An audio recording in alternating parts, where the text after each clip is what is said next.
साल था 1997 जब हरदीप सिंह पंजाब से कनाडा चला गया और वहां जाकर उसने खुद का प्लम्बिंग बिजनेस शुरू कर दिया, लेकिन बिजनेस चल ना सका। तब तक हरदीप एक आम सिख की तरह जीवन जी रहा था, लेकिन साल 2000 आने के बाद वो बब्बर खालसा इंटरनेशनल गुट के संपर्क में आया और खालिस्तानी लीडर के रूप में पहचान बनाकर काम करने लगा। साथ ही हरदीप ने खालिस्तान टाइगर फोर्स भी बनाई, जिसमें वो यूथ को खालिस्तानी आतंकी बनने की ट्रेनिंग देने लगा और जमकर फंडिंग इकट्ठी करने लगा।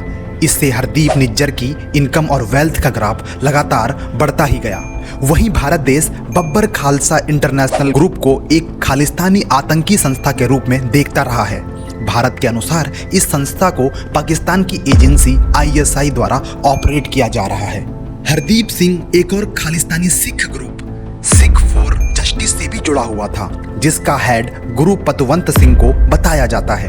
हरदीप को वैनकूवर नाम की जगह में बने गुरुद्वारे का मुखिया बनाया गया था।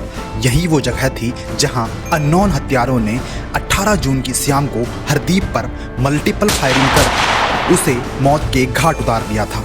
हरदीप के बाद हाल ही में खालिस्तानी सुखदू सिंह को भी विनिपेग नाम की जगह पर अनजान हत्यारों द्वारा मार दिया गया, लेकिन हाल ही में लॉरेंस बिश्नोई ग्रुप ने सुखदू सिंह की मौत की जिम्मेदारी अपने ऊपर ली है। आशंका है कि खालिस्तानी आतंकवादी हरदीप सिंह निज्जर भी ऐसी ही किसी गैंग वॉर में मारा गया होगा। निज्जर पहले से ही भारत में मोस्ट वांटेड आतंकी की लिस्ट में शामिल था।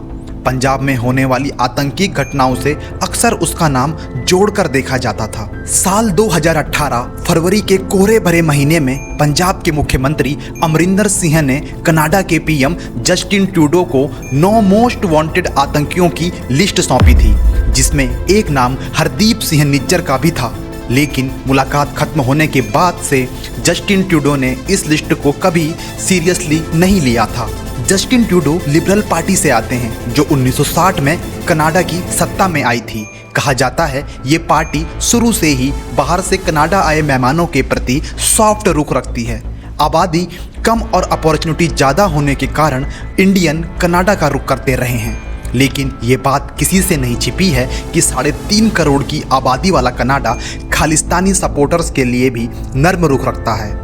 हाल ही में कनाडा पार्लियामेंट में PM जस्टिन ट्रूडो ने कहा है कि खालिस्तानी आतंकी हरदीप सिंह निज्जर की हत्या में भारत की खुफिया एजेंसी रॉ का हाथ है, जो कि वाकई बड़ा कमजोर और हल्का बयान मालूम होता है। जाड़े के महीने दिसंबर 1929 के Indian national Congress Lahore session में पहली बार सिख समुदाय के लिए अलग देश बनाने की मांग उठी थी।